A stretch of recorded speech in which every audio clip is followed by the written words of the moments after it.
So today we are here to discuss about the chapter that is environmental management, chapter 4 from science 2. तर सगळ्यात महत्त्वाचं इथे एक लक्षात घ्या, ज्यावेळी तुम्ही हा चॅप्टर स्टडी करताय त्यावेळी इथे रीडिंगला खूप जास्त महत्त्व आहे. इथे खूप जास्त सायंटिफिक कन्सेप्ट्स तुम्हाला आल्या नाहीत तरी प्रेझेंटेशन करताना तुम्हाला इथे एक्झाममध्ये थोडंसं इथे पुअर प्रेझेंटेशन राहतं आणि मार्क्स कमी मिळतात आणि त्यामुळे तुम्ही त्या पद्धतीने थोडंसं आपला सेल्फ स्टडी जो आहे त्या डायरेक्शननी फोकस करायचा आहे. इथे लक्षात घ्या ही गोष्ट. आणि आता आपण डायरेक्टली या चॅप्टरला सुरुवात करणार आहोत. ओके, तर just reading and reading the chapters over and over again, it is very important. एखादी गोष्ट जसं जास्त खाल्लं की त्रास होतो शरीराला, परंतु मेंदूला काही त्रास होत नाही, मेंदूला फायदाच होतो. ओके, तर मेंदूला जर जास्त खाऊ मिळाला तर it is well and good, खूप चांगली गोष्ट आहे ती. आपण जर विचार करत असलो, आपण जर खूप जास्त स्टडी करत असलो तर हे चांगलं आहे, हे वाईट काहीच नाही आहे त्याच्यामध्ये. नसलो करत तर वाईट आहे. ओके, तर थोडंसं लक्षात घ्या. समजदार मुलं आहात तुम्ही, कशा पद्धतीने अभ्यास करायचा आहे हे तुमचं तुम्ही ठरवायचं आहे, प्लॅनिंग करायचं आहे. कारण शेवटी आपल्या स्वतःच्या काही आयडियाज, स्वतःचे काही वीक पॉईंट्स आणि स्ट्रेंथ्स ओळखून त्या पद्धतीने आपण अभ्यास करणं आणि पुढे मार्ग हे करणं, आपलं चालत राहणं हे महत्त्वाचं आहे. Okay, so let's start with this chapter. What is ecosystem असं आपल्याला या ठिकाणी विचारलेलं आहे. तर इकोसिस्टीम म्हणजे काय, तर जे बायोटिक आणि अबायोटिक फॅक्टर्स असतात एन्व्हायरमेंटमध्ये, the biotic and the abiotic factors they are constituting the ecosystem and there are different interactions which are occurring in the biotic and the abiotic factors and you may refer to the and this may be referred to as a ecosystem. तर 9th standard मध्ये झालेलं आहे त्यामुळे आपण जरा fast घेत आहोत, हे थोडंसं लक्ष द्या.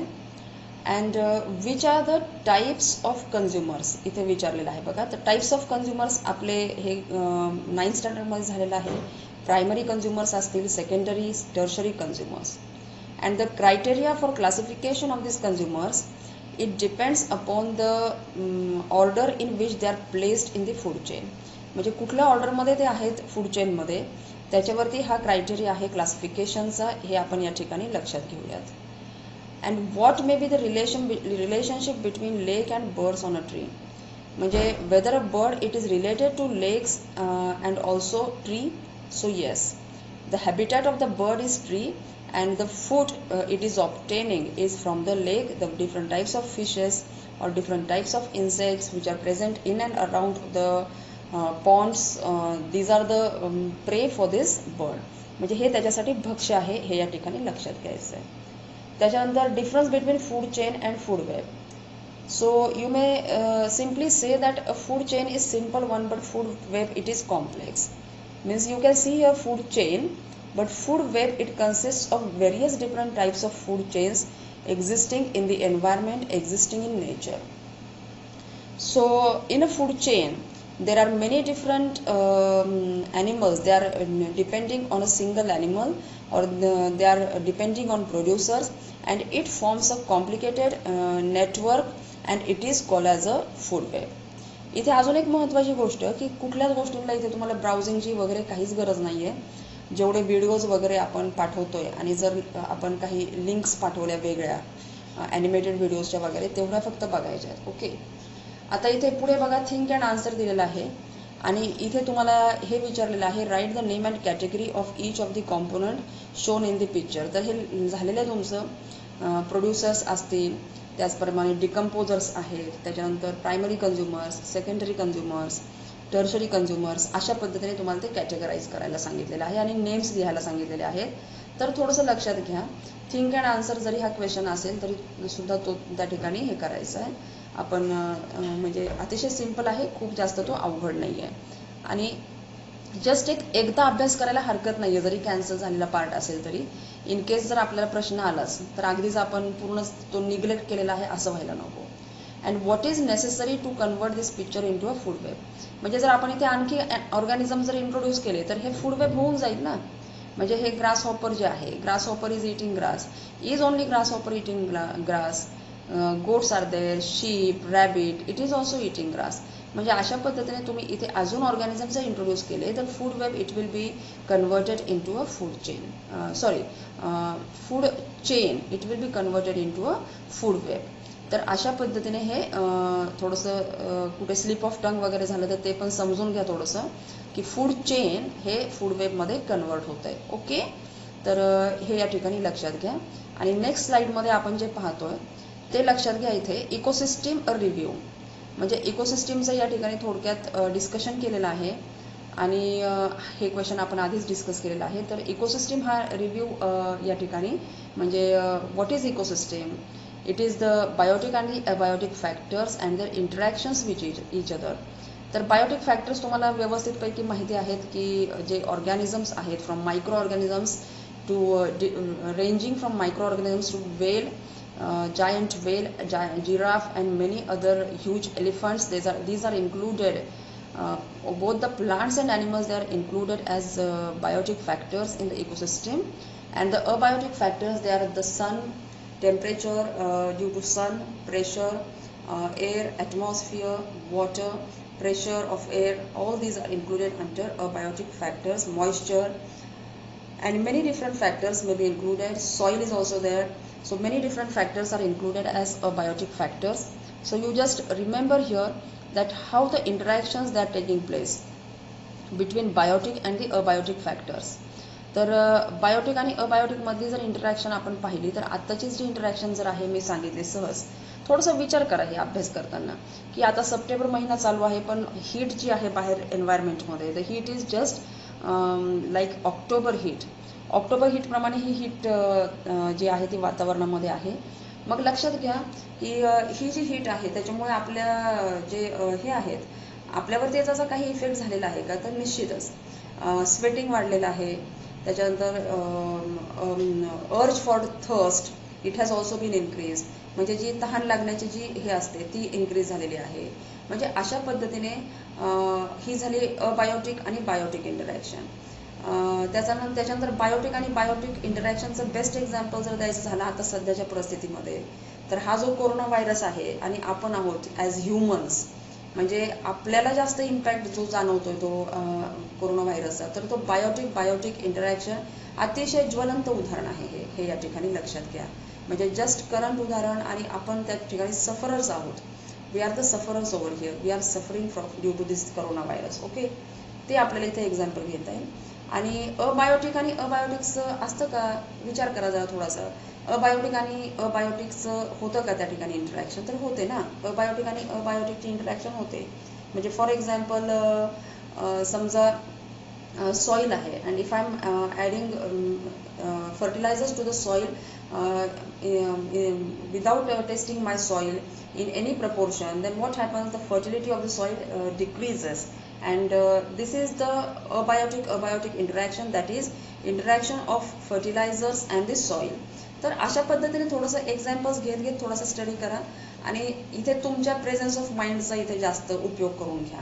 कारण आम्ही इथे तुम्हाला जास्त एक्सप्लेनेशन जरी दिलं तरी तुम्ही जोपर्यंत तिथे विचार करत नाही तोपर्यंत काही उपयोग नाही आहे तिथे. ओके, आणि मग या ठिकाणी why are the producers important, इथे महत्त्वाचं आहे. Producers are important because they are acting as a source of energy. The source of energy for all the living organisms, the source of energy in the environment, it is the producers. म्हणजे producers हे source of energy आहेत, whether for a tiger, lion, higher animals जे आहेत, carnivores आहेत, हे जे आहेत हे सोर्स ऑफ केमिकल एनर्जी आहेत.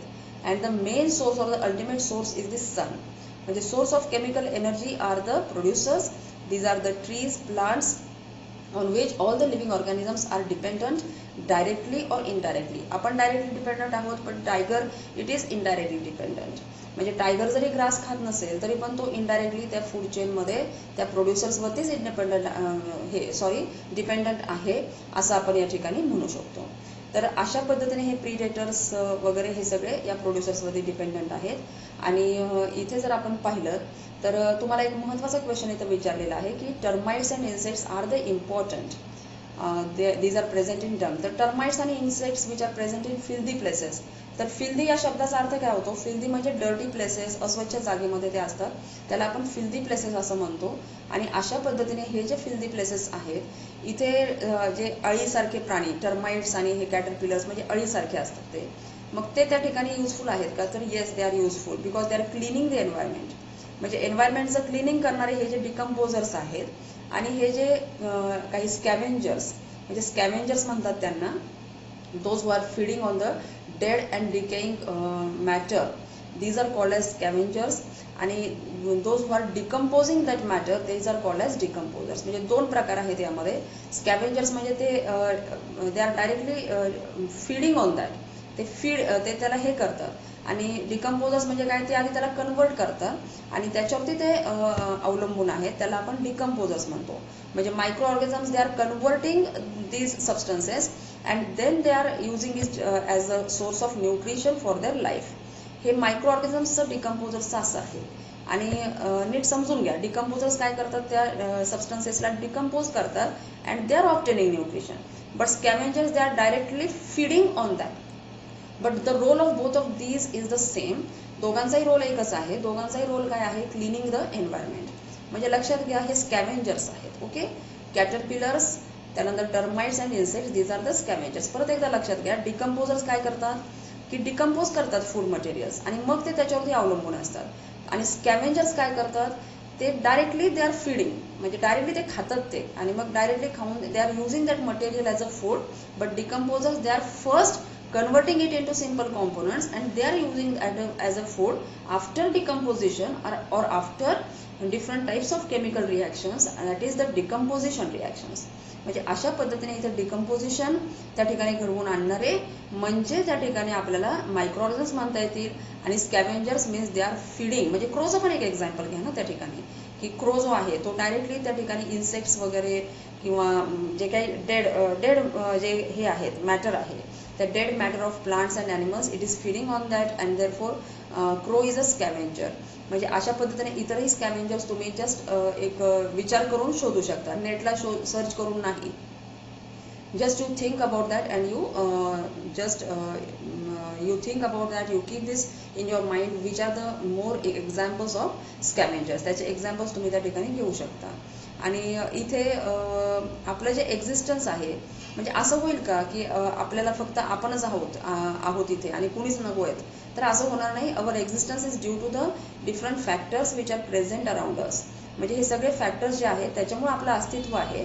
And directly or indirectly we are dependent on these factors.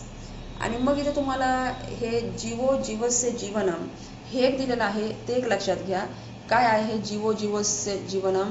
तर या ठिकाणी हा जो वर्ड आहे तो संस्कृत वर्ड आहे आणि त्याचा अर्थ काय होतो की एखादा ऑर्गॅनिझम जो आहे तो दुसऱ्या ऑर्गॅनिझमला जीवन जगण्यासाठी मदत करतो.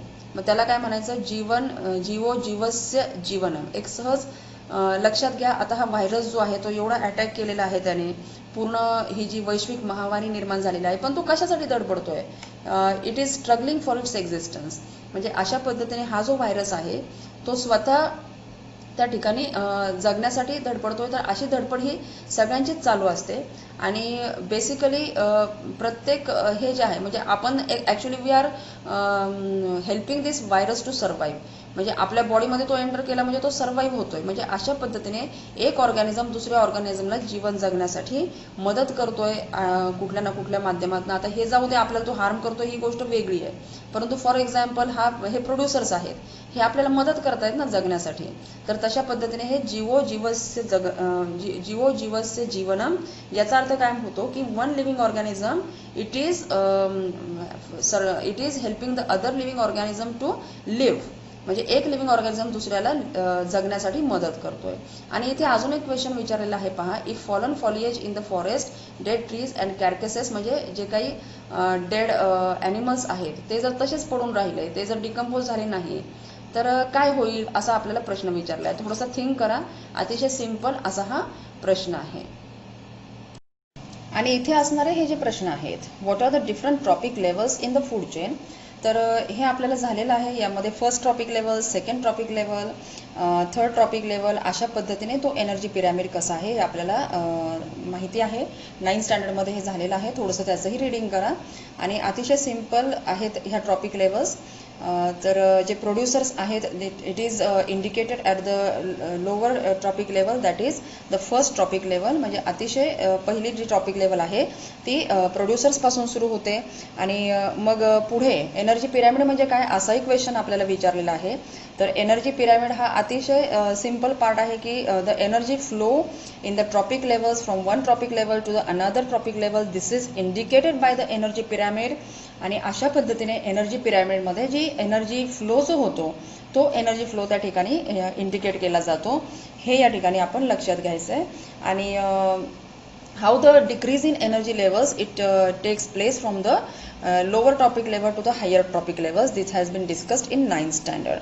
तर थोडंसं त्या ठिकाणी कॅन यू रिकॉलचा हा पार्ट आहे तो थोडासा अभ्यासायचा आहे. आणि विशेष म्हणजे हा जॉग्रफीमध्ये सुद्धा झालेला आपला पार्ट आहे. ओके. आता त्याच्यानंतर पुढचं जे आहे ते हा जो आहे पार्ट हा पूर्णपणे complete the chart it has been cancel from your syllabus. म्हणजे इथे सेल्फ स्टडी असं लिहिलेलं आहे. तर ज्या विद्यार्थ्यांना खरंच शक्य आहे आणि जे टॅलेंटेड आहे त्यांनी हा चार्ट भरून त्या ठिकाणी थोडासा सेल्फ स्टडी अभ्यास करायला हरकत नाही आहे. But questions will not be asked in your examination based on these topics. आणि इथे तुम्हाला क्वेश्चन विचारलेला आहे तो मात्र इथे कॅन्सल झालेला नाही आहे, ते लक्षात घ्या. आणि लक्षात घ्या की जे कॅन्सल झालेला पार्ट आहे आणि जो कॅन्सल झालेला पार्ट नाही तो व्यवस्थितपणे मार्किंग करून घ्या. कारण मी त्याच्यासाठी सेपरेट व्हिडिओ आपण बनवणार नाही आहोत. शिकवतानाच ते सांगितलेलं थोडंसं बरं राहतंय. ओके. तर या ठिकाणी a bird building a nest on a tree feeds upon fishes and in the nearby pond, whether this bird is a part of both, that is the tree as well as the pond ecosystem. So yes, the bird is a part of both the ecosystems. The tree is used for building its nest, that is for taking shelter, and pond is used as a source of nutrition for obtaining its food. अशा पद्धतीने त्या बर्डच्या बाबतीत आपल्याला सांगता येईल. Okay. आता त्याच्यानंतर पुढचा जो पार्ट आहे तो लक्षात घ्या. इथे जे आपल्याला हे दिलेलं आहे एक्झाम्पल अतिशय सिंपल असे एक्झाम्पल आहे. And it is related to the biological factors in the ecosystem. The example here discussed here is of the paddy fields. So paddy, that is rice crops. What is paddy? This means that the crop cultivation of rice, it is called as paddy. So paddy is cultivated on large scale in southern part of India. And the paddy fields they are frequently attacked by grasshoppers. Frequently attacked means many times they are attacked by grasshoppers. And the frogs, which are also present in a large number in the mud in the paddy fields, they feed on the grasshoppers. And the snakes are also present there to feed upon the favorite food, that is frogs. Means this is just a small food chain which is indicated over here. So you can just refer to you can just visualize it that the paddy crops, the insects which are the grasshoppers, they are dependent on the paddy crops. The frogs which are eating these insects, feeding on these insects, and then these frogs are a prey for snakes. So this is just a simple food chain which is discussed over here. And then a question is asked over here, what will happen if the frog population declines all of a sudden? So you just discuss this question. If you had been in school, we would have discussed these questions, but let's discuss this over here itself. So what will be the effect on paddy crop? तर paddy क्रॉपवरती याचा काय effect होणार आहे हे लक्षात घ्या. तर paddy क्रॉपवरती effect काय होणार की जर या ठिकाणी आपले फ्रॉग्स कमी झाले तर काय होणार इथे, तर insects they will increase in number. The number of insects they will be protected automatically and naturally the number of insects or the population of these insects it will increase, and due to this increase in population of insects it will cause a harm to the paddy crops. Okay. म्हणजे जे काही paddy crops आहेत they will be harmed and the production of the paddy crops will decrease and this will be the effect on the total ecosystem. The overall effect will be as such that it will affect the production of paddy. तर हे या ठिकाणी आपण लक्षात घ्यायचं आहे. त्याच्यानंतर पुढे जे दिलेलं आहे इथे ते लक्षात घ्या, relationship between environment and ecosystem. So what is environment? So it is written here that it is a very broad concept. So you can see here that physical, chemical and biological factors affecting the living organisms in any possible way is collectively called as the environment. तर इथे आपल्याला हे ज्यावेळेस आपण हे वाचतोय ना, लक्षात घ्या मुलांनो की ज्यावेळेस तुम्ही हे वाचताय त्यावेळेस तुम्ही या ठिकाणी थिंकिंग करणं हे खूप महत्त्वाचं आहे. तर सगळ्यात महत्त्वाची गोष्ट मी इथे फिजिकल फॅक्टर्स म्हणजे सनलाईट आहे, it is a physical factor. Chemical, the chemical pollution which is caused due to the different industries, and biological factors. The best and the current example for this is the impact of coronavirus all over the worldwide impact of coronavirus. This can be referred to as the biological factor, chemical factor and the physical factors. म्हणजे तुम्ही इथे प्रत्येक वेळी थांबा, स्वतःला प्रश्न विचारा आणि या ठिकाणी तुम्ही एक ट्री डायग्राम करायला हरकत नाहीये की कशा पद्धतीने एन्व्हायरमेंट मध्ये जे फॅक्टर्स आहेत त्याच्याशी रिलेटेड एक ट्री डायग्राम करून घ्या इथे. आणि मी ते मुद्दाम इथे ट्री डायग्राम वगैरे आता लिहिणार नाहीये, हे लक्षात घ्या. I am not going to support spoon feeding now. कारण आता सुरुवातीला कसं होतं, ही जी सिस्टीम होती ही तुम्हाला नवीन होती, तुम्ही नीट ऐकायचं आहे. And you should improve your listening skill and you should just mark down what ever I am telling you. You pause the video and mark it in your text books or your notebooks. म्हणजे लक्षात घ्या, मी आता इथे असं लिहिणार नाही हा question लिहा, इथं ट्री डायग्राम काढा. I am not going to write it. This is just spoon feeding. तुम्ही ते ऐकायचं आहे, ऐकतानाच तुम्ही व्यवस्थितपणे ऐकायचं आणि ते लिहून घ्यायचं आहे. ओके. आणि कुठल्या गोष्टी मिस करायच्या नाहीयेत एवढं लक्षात घ्यायचं आहे. तर त्याच्यामुळे काय होणार आहे, तुम्ही अलर्ट राहणार आहात आणि तुमचा अभ्यास व्यवस्थितपणे कॉन्सन्ट्रेशननी होणार आहे, हे लक्षात घ्या. तर इथे एक ट्री डायग्राम काढायची आहे आणि आता मी रिपीट पण करणार नाहीये, हे लक्षात घ्या. सारखं सारखं इथं ट्री डायग्राम काढा वगैरे, it is just a wastage of time to repeat things. You are free to pause the video, you are free to pause it, you can write it in your notebook and then you can go for further watching of the video. तर इथे the physical, chemical and biological factors affecting the living organism in any possible way is collectively called as environment. मग इथे अनेक examples आहेत पहा, bomb blast असेल किंवा global warming असेल, अशा पद्धतीचे अनेक एक्झाम्पल्स आपल्याला आपल्या रोजच्या जीवनामध्ये हे घडत असतात आणि हे लक्षात घ्यायचे. म्हणजे इथे जर आपण पाहिलं, it includes many biotic, abiotic, natural and artificial factors. आता बायोटिक फॅक्टर्समध्ये जर आपण पाहिलं तर हे कोरोना व्हायरस येईल. अबायोटिक फॅक्टर्समध्ये आपण हे टेम्परेचर इन्क्रीज झालेलं आहे ऑक्टोबर हीटप्रमाणे, ते एक अबायोटिक फॅक्टरमध्ये म्हणजे जी चालू परिस्थिती आहे त्याच्याशी पण रिलेट करा ना ह्या सगळ्या गोष्टी. आणि नॅचरल जे आहे, बऱ्याचशा ठिकाणी आता तुम्ही पाहिलं असेल, वाचलं असेल न्यूजमध्ये की फ्लड सिच्युएशन त्या ठिकाणी निर्माण झालेली आहे. आणि आर्टिफिशियल फॅक्टर्स जर पाहिलं आपण तर आर्टिफिशियल फॅक्टर्स किती आहेत आपल्या आजूबाजूला घडणारे. ग्लोबल वॉर्मिंग आहे, त्याच्यानंतर बॉम्ब ब्लास्ट आहे, ॲसिड रेन्स आहेत, वेगवेगळ्या टाईपचे पोल्युशन्स आहेत. These are all called as the artificial factors. आणि मग या ठिकाणी तुम्हाला इथे पुढे दिलेलं आहे की there are two types of environments, that is the natural environment and the artificial environment. मग नॅचरल एन्व्हायरमेंटमध्ये कुठल्या गोष्टी येतात, आर्टिफिशियल एन्व्हायरमेंटमध्ये कुठल्या गोष्टी येतात, हे या ठिकाणी पुढे दाखवलेलं आहे बघा. तर natural environment it कन्सिस्ट्स of air, atmosphere, water, land, living organisms etcetera. म्हणजे तुम्ही इथं ट्री डायग्राम करणं खूप महत्त्वाचं आहे आणि ते लक्षात घ्या. मग नॅचरल एन्व्हायरमेंटमध्ये या सगळ्या गोष्टी येतात. आणि continuous interactions are occurring between biotic and the abiotic factors. परत एकदा मी तेच एक्झाम्पल देणार आहे की ऑक्टोबर हीटप्रमाणे जी हीट वाढलेली आहे त्याच्यामुळे आपल्यावरती परिणाम होतो का, विचारा स्वतःला. आणि मग या ठिकाणी तुमच्या लक्षात येईल की हीट वाढल्यामुळे निश्चितपणे आपल्या ज्या बिहेवियरवरती इफेक्ट झालेला आहे हे या ठिकाणी लक्षात येईल. तर थोडंसं इथे you have to relate it. Okay, always I am saying that you relate this to your day to day life. Unless and until you are doing this it is not easy. आणि तुम्ही ज्यावेळेस असं नुसतं वाचाल नुसतं हे, त्यावेळेस हे उपयोगाचं नाहीये नुसतं वाचून. Just you have to find out examples, you have to think over it again and again and then only you will remember this science too. It is very vast and if you are just mugging up these things it is not at all the method of studying these science too. Okay. तर इथे लक्षात घ्या पुढे, there interactions are also very important. आपण हे discuss केलेलं आहे त्यामुळे परत आपण डिस्कस करणार नाही. तुम्ही स्वतःचे काही एक्झाम्पल्स त्या ठिकाणी तयार करा, काही विचार करा स्वतः आणि मग हे करा.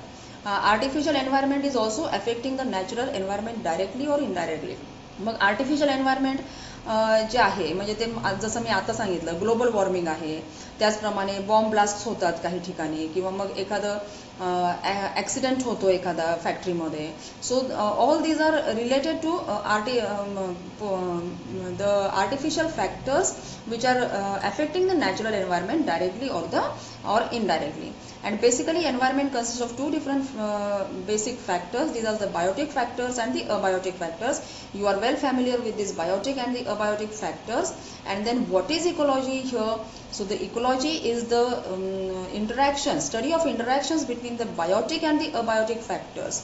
So you just write down these questions, that what is ecology, and then basic functional unit to study ecology is called as the ecosystem. And then environment consists of means it is the basic unit. Basic unit म्हणजे जसं आपण sale बॉडीचं basic unit जे आहे ते sale म्हणतो, तसं इकोलॉजीचं basic unit. इकोलॉजीचा study करायचा असेल तर कुठून स्टडी सुरू करायला पाहिजे? इकोसिस्टीम पासून स्टडी सुरू करायला पाहिजे, हे या ठिकाणी लक्षात घ्यायचं आहे. म्हणजे त्याचा स्टडी आपल्याला इकोसिस्टीम माहिती असेल तर आपल्याला इकोलॉजीचा स्टडी करता येईल. Eco means ecosystem and logy means study of ecosystem is called as ecology. त्यानंतर environment consist of many different ecosystems and the earth is the largest ecosystem and it consists of different biotic and abiotic factors occupying a definite geographical area and their interactions together constitute the ecosystem. म्हणजे वेगवेगळे geographical areas असतात. म्हणजे आता if we are considering in India itself, the geographical areas is different. In Kashmir the environment is different. If you go to South India, Kerala and Tamil Nadu, all these places the environment is different and the interactions happening there between the biotic and the abiotic factors, they are different over there. Okay. आणि नंतर मग पुढे इथे आपल्याला सांगितलेलं आहे की which are the cycles which are operated in the environment. मग ह्या सायकल्स आपण 9th स्टँडर्डमध्ये असताना स्टडी केलेला आहे. There are two different types of cycles, that is the gaseous cycles and the sedimentary cycles. Then sedimentary सायकलमध्ये जे nitrogen cycle आहे it is called as the sedimentary cycle. Gaseous cycle it is oxygen cycle, nitrogen cycle, carbon cycle. These are the examples of the gaseous cycles and they are maintaining. Water cycle is very important cycle. Here it is given that water cycle, and this water cycle is very important cycle which you have studied in the lower classes also. म्हणजे अशा पद्धतीने हे environmental balance जे आहे ह्या सायकल्समुळे maintain होतं आणि due to various food chains in the ecosystem. आणि मग इथे एक प्रश्न विचारा स्वतःला की इथे हा जो पॅरेग्राफ आहे हा वाचा, थोडासा वाचला की लगेच कळणार आहे आपल्याला. आणि मग इथे प्रश्न विचारा की हे जे काही आहे ह्युमन एक्झिस्टन्स जे आहे ते आपलं is it possible? Is it possible for us to survive without any other factors in nature? No, it is not at all possible to survive without other factors which are natural factors, and we are dependent on other natural factors for our survival. So this is the main thing which should be remembered, and hence it is our basic responsibility to preserve the nature without disturbing its balance. म्हणजे कुठल्याही पद्धतीने ह्या निसर्गाचा balance जो आहे तो imbalance न करता आपण त्या ठिकाणी हे केलं पाहिजे. म्हणजे हा नेचरचं प्रिझर्वेशन केलं पाहिजे. We should conserve the environment and environmental conservation is very essential which is the further topic of our discussion. And here one statement is very important. You just see this statement. Earth is a planet which we have got on lease from our future generations and not as an ancestral property from our ancestors. हे जर आपण पाहिलं तर लक्षात घ्या की हे जे अर्थ आहे हे आपल्याला आपल्या पूर्वजांकडून मिळालेली प्रॉपर्टी नाहीये. आपला तिथं मालकी हक्क नाही. आपण कुणीच सांगू शकत नाही प्लॅनेटवरती मालकी हक्क. ही आपल्याला फ्युचर जनरेशन साठी असणारं जतन करण्यासाठी असणारा हा प्लॅनेट आहे. We have to conserve this planet earth for the generations to come. पुढच्या जनरेशनसाठी आपल्याला त्याचं कॉन्झर्वेशन करणं हे खूप महत्त्वाचं आहे. And in the next session we will be studying about the environmental conservation. How this environmental conservation is important. It is very important for the sake of future generation. आता जाता जाता तुम्ही एक काम करायचंय, लक्षात घ्या की तुम्ही ह्या ठिकाणी थांबायचं नाहीये बिलकुल. जसं जसं माझा टॉपिक प्रोसीड होईल पूर्ण आपला टॉपिक या ठिकाणी अभ्यासून होईल तसं तसं तुम्ही मागचे जे काही 2 क्वेश्चन्स असतील 3 क्वेश्चन्स असतील ते साईड बाय साईड सॉल्व्ह करायचे आहेत. आणि मी दिलेले क्वेश्चन्स पण सॉल्व्ह करायचे आहेत. हे इथं विसरायचंच नाहीये. म्हणजे पूर्ण चॅप्टर होईपर्यंत बिलकुल थांबायचं नाही. Side by side you have to solve all these question answers. Okay. So this is all for today, and then in the next chapter, in the next session, we are going to study about environmental conservation.